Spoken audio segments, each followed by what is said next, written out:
Hi, I'm Caitlin Dubin, and this is the Rural Woman Podcast. I'm a first-generation farmer who married into agriculture. Born and raised in a city, I was so unfamiliar with where my food came from, but I was determined to figure it out. Through my journey into agriculture, I saw women who were strong but humble, often taking a back seat. To me, these women were leaders who deserved a seat at the table. I created the Rural Woman Podcast to share the voices of women in an industry whose stories often went untold. The rural entrepreneurs who live and breathe their work, full of grit and pride. We come here to share our stories, to be in community with each other, to be challenged and inspired, but most importantly, to be celebrated and to be heard. We may not all live, farm, ranch, or homestead the same, but we are all connected. We are rural women, and our stories are worthy of being told.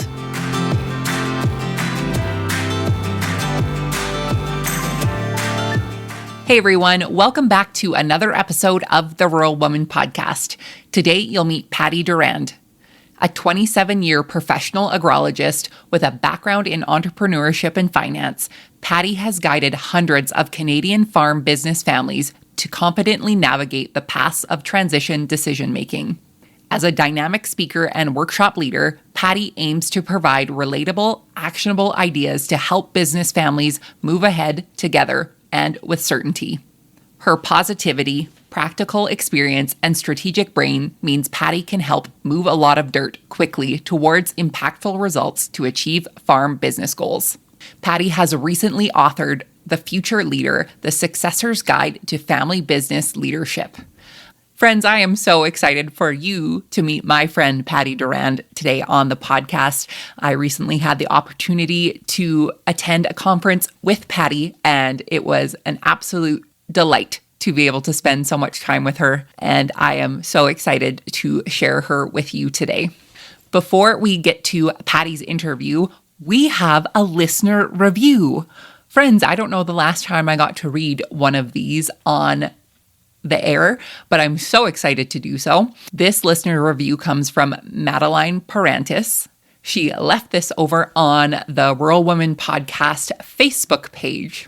This podcast is a binge-worthy pastime. If you are needing some company during morning chores or something to pass the time during a grain run drive, these stories are for you. So many relatable and knowledgeable women get to share their daily lives with us all, and it's a joy to get to listen. I have learned so much about other types of agriculture outside my bubble of livestock, and for sure got misty a time or two listening to some heartfelt sentiments. I'm a true fan and will continue to make listening a part of my daily routine. Well, thank you so much, Madeline, for your kind review over on our Facebook page. And friends, if you haven't left a review on any of the platforms or a number of the platforms that there are to leave ratings and review out there, I would truly appreciate it. Apple, you can leave a rating and review. Spotify, you're able to rate with stars. And I believe there's comment sections on Spotify too. So if there is a aha moment or a misty moment for you, I would love to hear that. Your feedback helps shape the show, and we sure do appreciate it here. Without further ado, my friends, let's get to this week's episode with Patti.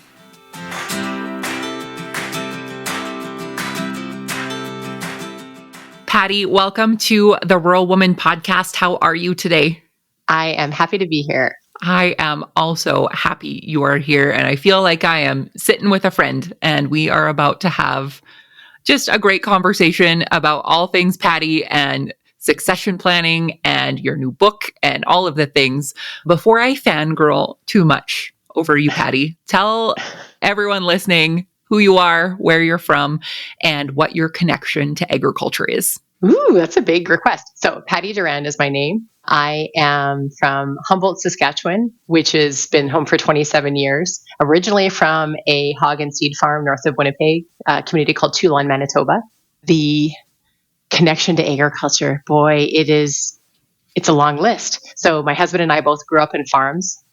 We both have our degrees, and he has his master's in agriculture. We have been consulting with farmers, though we haven't actively farmed ourselves for our entire career. And for myself, I've had the privilege of working with hundreds of Canadian farm families.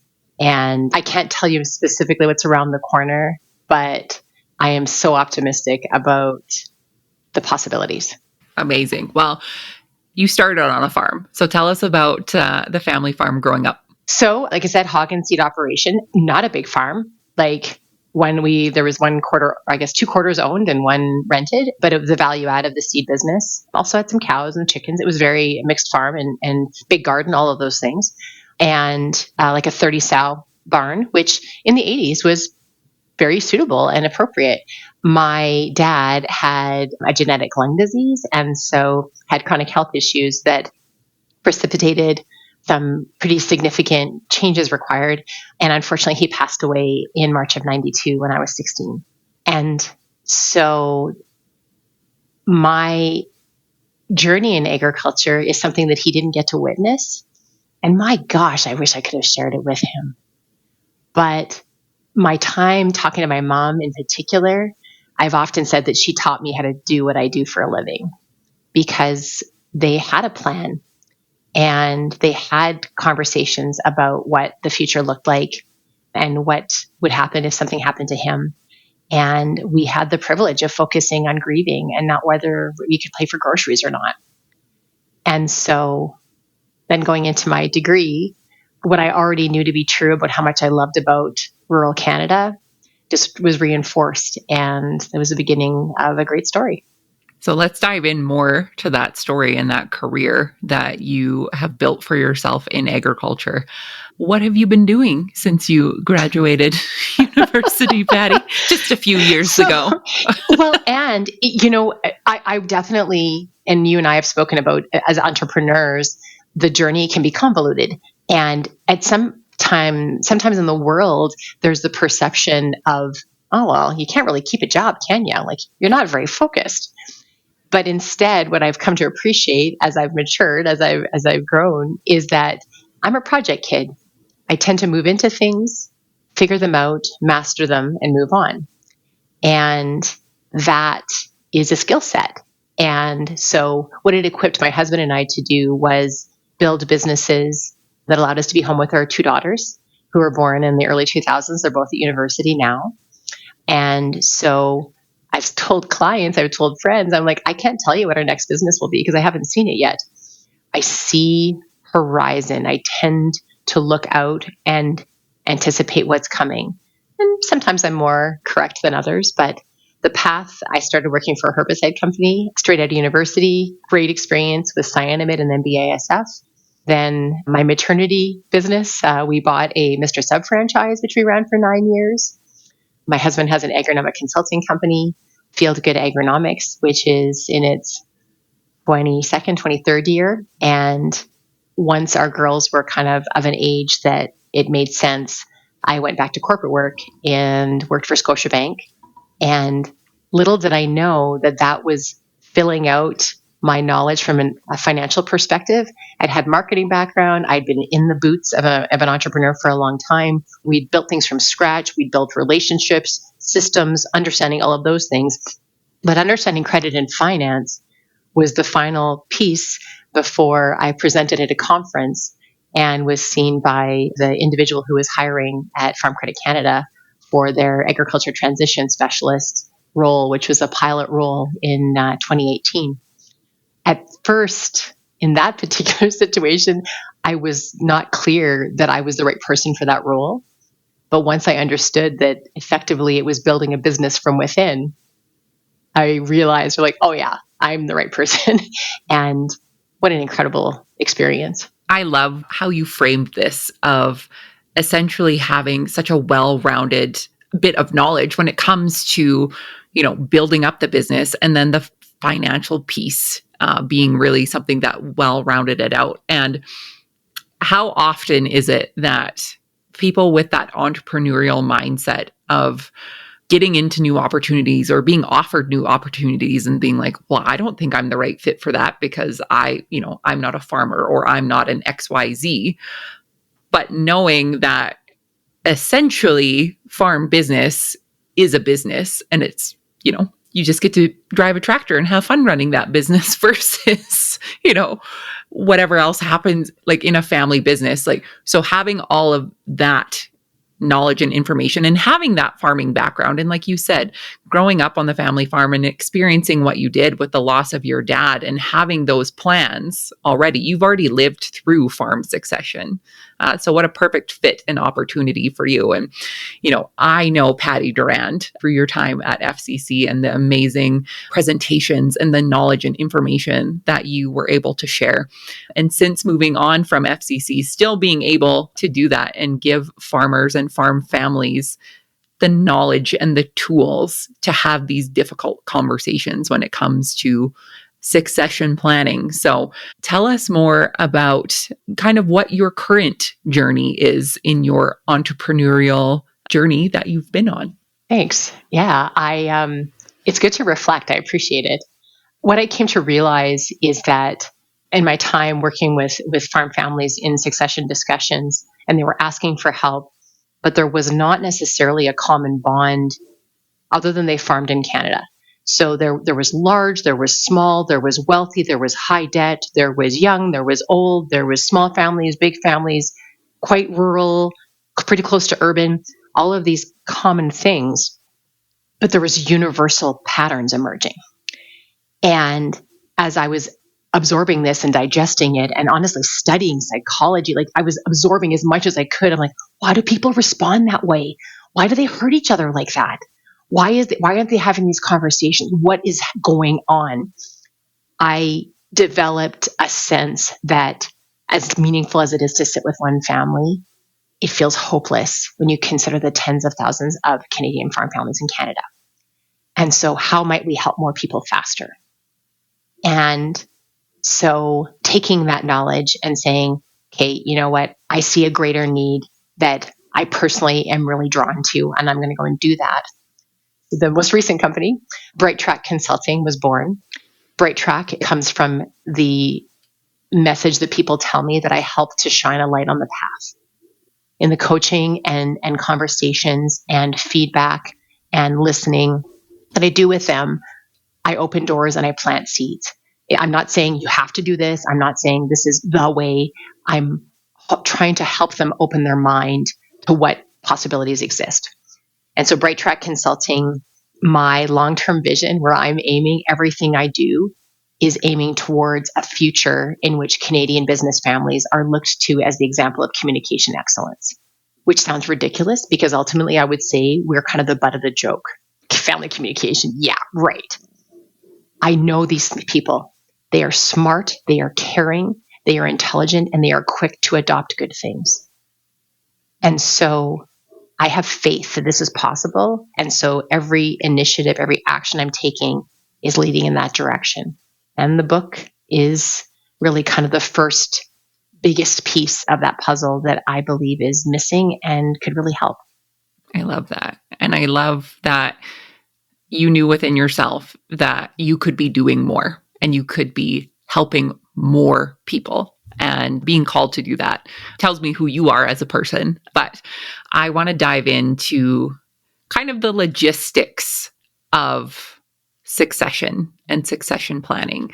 And I know at Bright Track, you are helping more than just farm families. You are helping, like you said, Canadian business owners be effective communicators. And what better family business or businesses in general than to help than farmers? So I want to talk about succession planning within farm families. And I know there are a lot of folks listening who maybe are hesitant to have these conversations, not only around their kitchen table, but they're hesitant to even have them with their partners.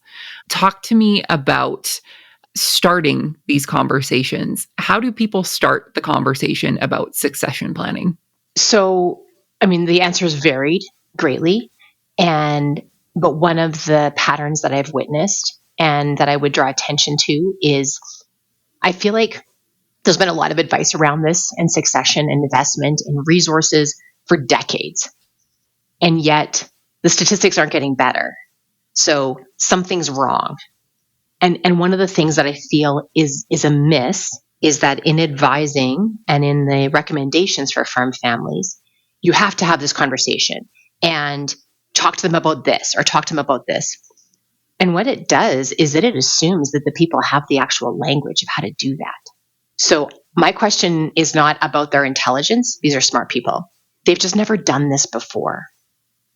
And so one piece of the puzzle, and that's what I certainly attempt to do in presentations, in workshops, in the resources I'm building, is around how might you say that?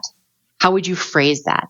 And literally some scripts that people can build upon around, okay, well, if you had to have a question about wills and estates, or about if you're concerned about someone's mental health, or if you had to introduce the possibility of a prenuptial agreement, these are all things that people, they hear them and they can literally feel it physically, like it tightens their chest. Understandably, these are sensitive and there's risk involved in the conversation, but that's not a good enough reason to not have it. But it's also okay to say, I don't know how to have this conversation. So we can, as advisors, we can kind of wag our finger and say, do better. But I actually believe that we are failing to equip.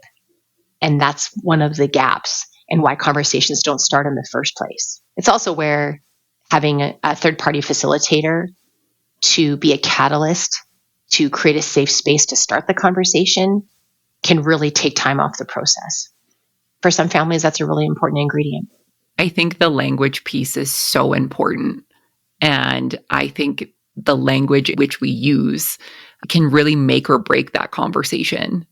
To like get right out of the gate and say something that is going to offend your father-in-law, or, make the millennial farmer have hurt feelings about the work or whatever they've provided. You had mentioned a lot of times when we're having these conversations, and I'm guessing it's the lack of language of knowing what to say or how to say it, the hurt feelings that come along with it. And recovering from those conversations, I think, takes more time than learning the correct language to start these conversations. Completely. One thing that I personally practice, and I will recommend it consistently, is if you have any hesitation about having a conversation, and I will call it important. Some people call it difficult. Some people call it hard. I'm going to say it's an important conversation. Take the time and make yourself a script. In a safe place, write out what it is you're trying to say and work it through until you can find those perfect words. And sometimes you can bring it to like another friend, like a trusted friend, and say, hey, can you have a look at this? How does this sound? Can you poke holes in this idea? Because even for myself, if I know that it's an important conversation and I'm anxious about saying it incorrectly, for goodness sake, I'm a professional speaker. I will write myself a script and I will hold it up and I'll say, Caitlin, I have something important to say and I'm really concerned about saying it incorrectly. So I'm actually going to read it to you so I can be kind and gentle. And I will read it out because our brains are not our friend when we are in that state. There's sticks that are going to get thrown in the spokes unintentionally. And this is too precious to not care for it properly. Absolutely. And, we had mentioned it's smart people having these conversations. And there is absolutely no shame in writing out what you're going to say, figuring out what it is that's important to you so you don't miss it, because it is anxiety inducing. And when you're in fight or flight mode, your brain is not working up top in tip-top shape. So of course, there's the opportunity to say something wrong or to miss a point that you wanted to make. Talk to me about, once we have the language or once we feel confident in the messaging moving forward that we want to have these succession conversations, what are some of just the basic preliminary steps that farm families should be looking at when it comes to planning for succession? And we can do this for each generation. What are the plans for the current older generation? And what are the plans for the upcoming generation? It's a big question. And I will say that I don't think there's one way. And I repeat that often. People are looking for the way. How are we going to do this? And like, there is no one way, but there is one way that will be most perfect for you, or the best option available. But something that I have witnessed is that specifically in our industry, in our culture of agriculture, it is not perceived as a safe place to express your needs. It's perceived as selfish. It's perceived as greedy, and you don't want to come across like that. But ultimately, succession is a needs analysis. What do you need? What do you need? What do you need? Can the farm business handle it? And so if every person can take responsibility for what I need is certainty for the future. Here's my cost of living. So here's some income needs and specifications. And I've done some of the math and I have a good set of that.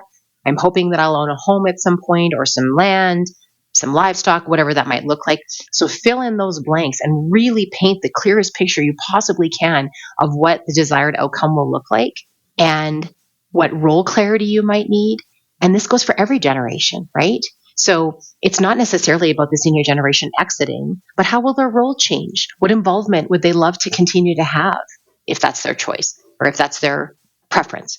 If you can express what your needs are and bring that to the table, that's what allows you to say, oh, okay, like let's look at the math of the possibilities of this entity, of this enterprise. Can it meet these needs? Sometimes it can't. And so you need to kind of rejig and address it.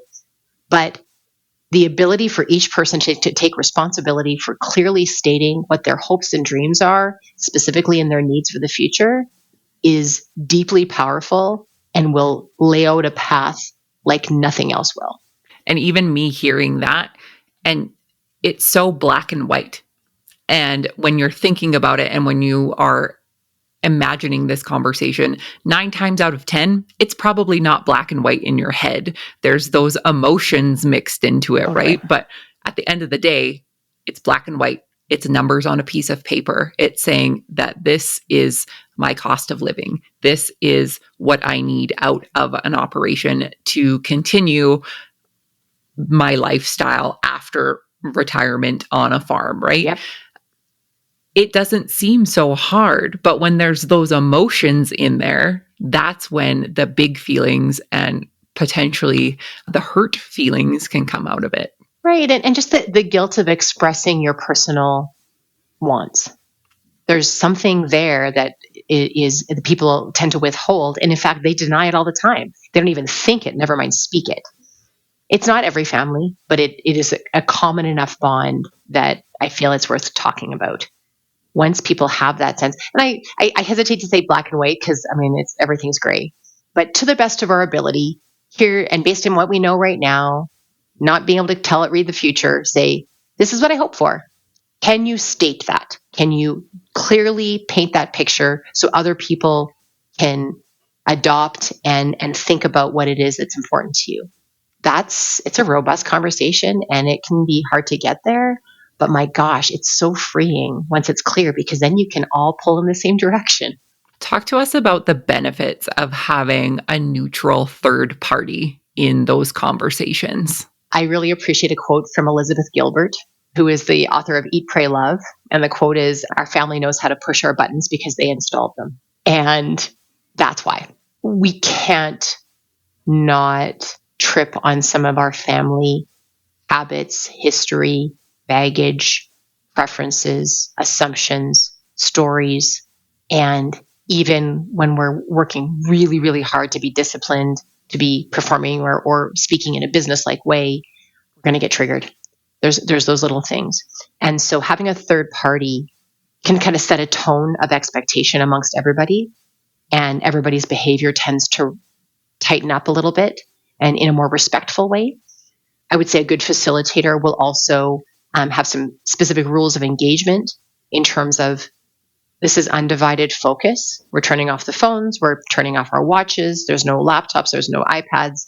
We need to give undivided focus for this to be really effective. They will make sure everybody has a voice at the table, so it creates balance where there might be imbalance otherwise, the talkers and the not talkers, that type of thing. Another beautiful thing is that they don't know what they don't know, so they can ask questions that are very difficult for in-family members to ask. So I'll give an example. Like in a family, they'll say, well, you know what I mean?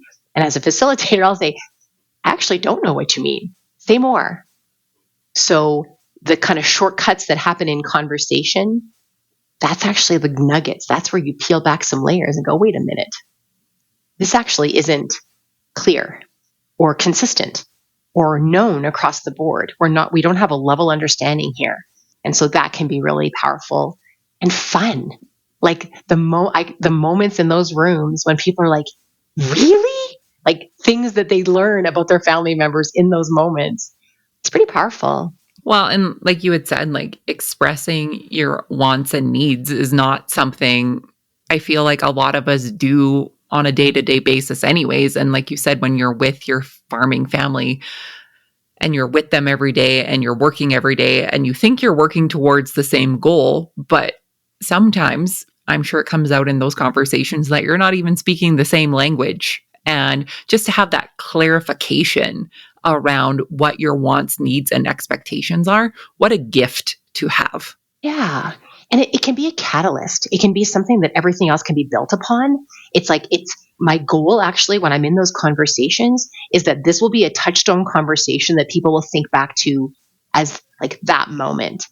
Not to be so grandiose, but rather, okay, this is when we kind of circled the wagons and really began from a place of understanding. I have a question for you, and this is a really broad question because you've worked with hundreds and hundreds of farm families and families across Canada.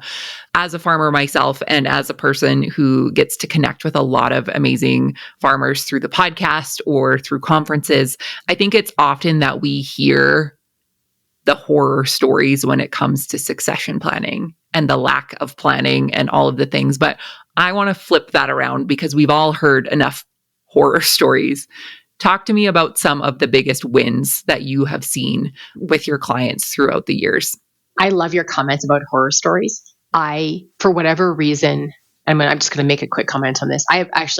It's kind of a bone to pick. From an advisory perspective, in an effort to monetize services and sell them, it uses fear as a motivator. Fear is a crappy motivator. It doesn't work. It actually results in paralysis. And this work, no matter how fluffy it might sound, you have to begin with hope. It is a critical success factor in my mind. And so I will start with families. Again, nobody cares about this like you do. You are intelligent. You have figured things out before. You have to do this. How might I support you? And not have to, as in only you can do this. This is yours.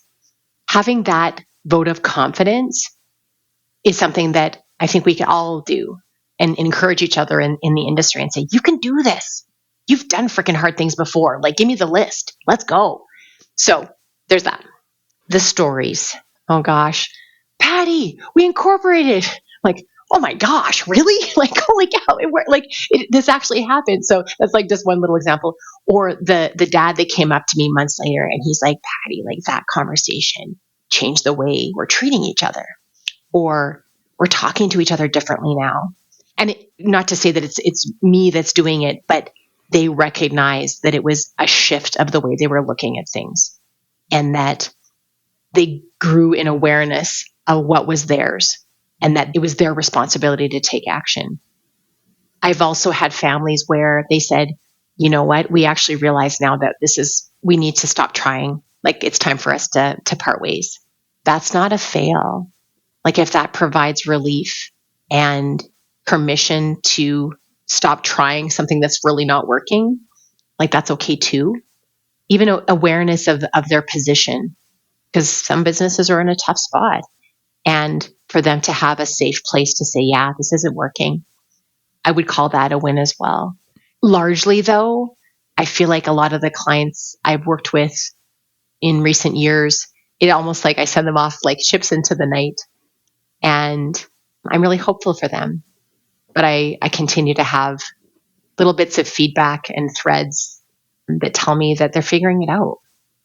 And I know they can. And I think that piece for you has to make, those are the feel-good moments when you've given them just a path, a light to the path of which way to go. And like you've said, we're smart people. We understand business. We understand finances. We understand these things. It's just the family piece that sometimes can make it a little bit more complicated. But I honestly think sharing the success stories is more important than sharing, like we said, the stories that we've all heard time and time again, because it is paralyzing.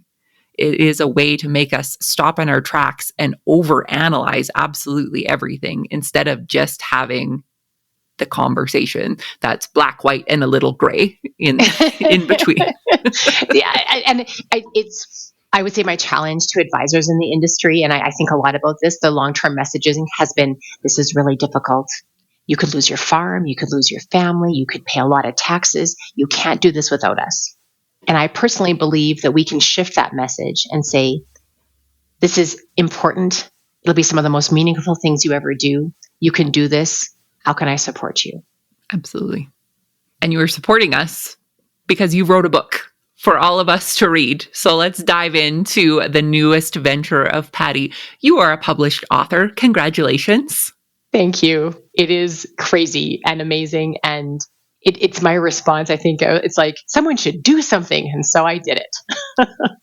I know that feeling all too well of somebody should really be doing this. And it's just like, well, I guess that somebody's looking back at you in a mirror. So right. Tell us about your new book. So The Future Leader, The Successor's Guide to Family Business Leadership, was born out of some of the comments I made earlier of what are the patterns that seem to be recurring and seem to be continuing to hold back transition, succession discussions.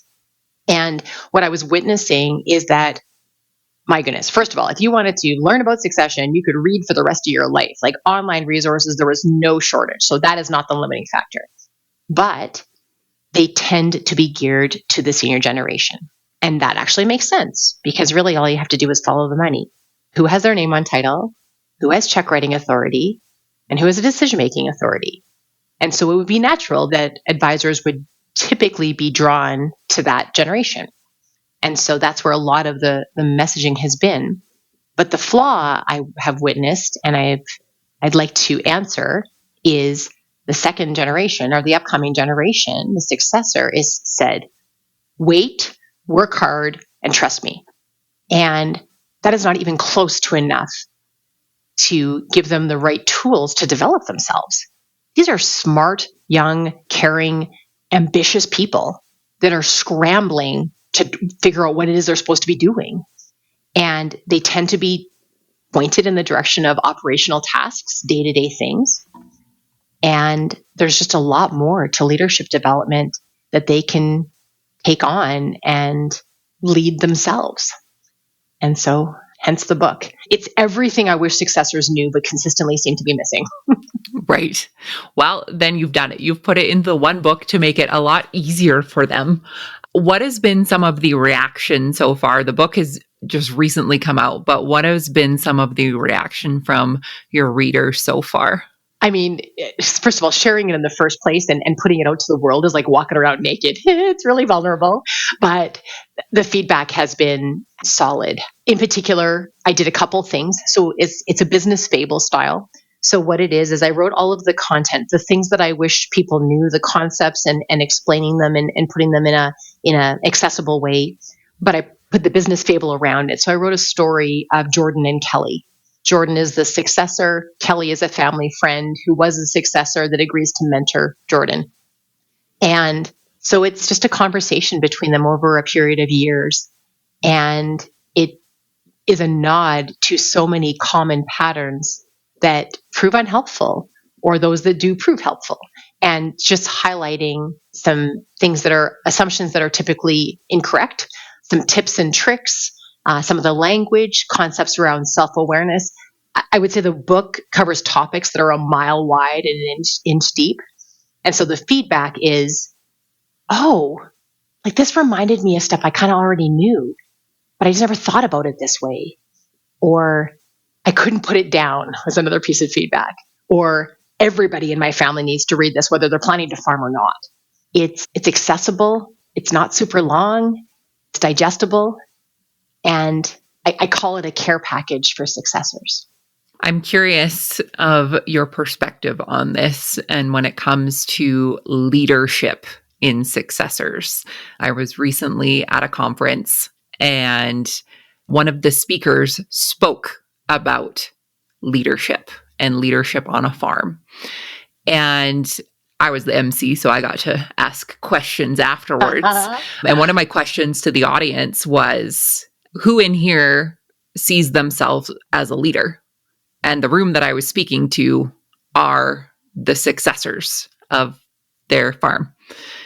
And very few raised their hand or stood up. And then I made them all stand up because I said, I see all of you as leaders, potential leaders of your farm and of your operation and of your business. And to me, the sign of leadership on the right path is taking the initiative to learn more, to be curious. What do you see as leadership for the next generation, for the successors? I think you described it really well, that people perceive leadership as a title. So you're the owner or you're the decision maker. But really, leadership is a behavior that you can perform from wherever you are. And I like how Abby Wambach talks about it. She was the former captain of the U.S. women's soccer team. And she talks about leading from the bench. It's about accountability, to take risks. If you make mistakes, own the mistakes, clean up, move on. Cheering everybody on, being a consistent encourager, being curious, as you said. So the fact that people are waiting to lead, they believe that, again, they need to have their check writing authority and name on title for that to be true. It just isn't true. That's not the case. It's about the way you choose to live your life every day. And these successors have that opportunity. But you layer in what we were talking about earlier in family dynamics, parent-child relationships, and perception of other family stakeholders or business stakeholders. There's a lot of mixed messages and uncertainty, but it doesn't have to be that way. It can be made more clear.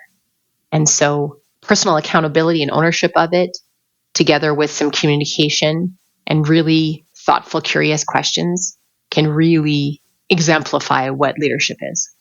Absolutely. For the successors that are listening right now, what do you want them to know about their future in their family business? They can do this, I have no doubt, and literally only they can. So therefore, what responsibility are they taking for their own development? What are they doing to make progress? And even baby steps count. But ongoing training, networks, peer groups, leading conversations, and learning to navigate some of the important conversations you talked about earlier, it's how you choose to live every day. And so, and start as early as possible. If you haven't started yet, today's a great option. I will say this book I specifically wrote for 15 to 25-year-olds, meaning it is accessible for them. But I think any successor will find value. There may be some things they might choose to skim over if it's, maybe old news. But in general, I feel like there's something that each successor could take home and put to work, because I've developed it with resources in it. Here's how you might ask this. Have you had this conversation? Do you know the answer to this question? So, yeah, I think just to come back to the successors, I know you can do this. How might we support you? Absolutely. And find the people that can support you in this. And that could be a professional. That could be your neighbor. That could be somebody on the internet who has gone through the same things you have, right? Like we can all learn from each other. Absolutely. I think that is a real risk. And I know that you think about it, and I've talked about this before in terms of the isolation of our industry. Often people don't see a better way other than what they know. And what they know is a sample set of one. And so we live in an incredibly connected time. Don't waste it. Reach out. And if you don't find the first great contact, go to the next one. And it's not necessarily about whether you're introverted or extroverted. It's more so about, I need more examples or more information than just the one I'm working on here. So seek that because it's available. Yeah, absolutely. The being connected and having all of this information is such a gift for us. And we should really, really be using that to our advantage. Patti, what is your vision for the future of family business leadership in agriculture? I have come to the conclusion, and I say it often enough, I said, I'm tired of watching people hurt each other. And because I know these to be smart, agile, adaptive people who care very much about making it work, I know this is possible. I know that there will be a time when we will look back and say, man, can you remember when it was so crazy how hard transition was? That's what I crave. That's what I see. And I see it happening in terms of the language that people are using. And I want to just keep fanning that flame and putting more fuel in that tank, more resources and examples and samples and ways that people can practice it. And then there will be very little that will hold us back, because we have just an incredible resource in terms of people and in terms of the farms and assets and the country that we live in. And so imagine if we weren't tripping over this narrative that has been repeating for quite a while. I'm sincerely optimistic. Yeah, I can't wait to witness what happens, because the potential is great. Absolutely. Well, and you've seen what happens when good conversations happen and respectful conversations happen, and it moves forward, and people have the good stories to share, and people are craving those good stories, and we want to hear good stories when it comes to transition and family business, and especially in agriculture. So thank you for the work that you have done for the families that you've worked with. And thank you for sharing this wealth of knowledge with the folks listening today. And I'm so excited to see the bright future of Patti in Bright Track. You know what? It takes a village. I have no desire to do this alone, but I sure want to be contributing to the common good. And my hope is that The Future Leader becomes a book that people recommend to their loved ones, to their friends, to their peers in the industry, and pass it on, because that's where the power will happen in terms of we can all be pulling in that direction. And I can't wait. Yeah, that's amazing. For the folks listening who would like to connect with you or find a copy of the book, where can they find you and where can they find the book? The best place is at the website www.thefutureleader.ca. So you can go and find the book. You can find it in print, ebook, and audiobook formats. I know there's a fair number of people in this target audience that are not readers, and I don't want that to hold you back. And there's also a Let's Talk section, so you can reach out to me and we can continue the conversation. Perfect. I count audiobooks as reading on my Goodreads total for the year. Some people might not, but I certainly do. It's a key part of training for me. Like windshield time is the reality of living on the prairies, and it's very seldom that I won't be on the road or in some piece of machinery with an audiobook. Yeah, absolutely. Patti, my last question for you is, what is the most rewarding part about helping farm families with transition? When I can feel their shoulders lower, or witness their shoulders lowering in the conversation, when they recognize that this is for them and there is hope. People lose a lot of sleep over this stuff, and it doesn't have to be that way. And so that's really rewarding. The shoulders dropping is my favorite part of any conversation. When the defense is lower and we all realize that we are here for the common good. We're on the same team. Yep, absolutely. Absolutely. Patti, thank you so much for sharing your story with us. I really appreciate it. My pleasure. Thank you.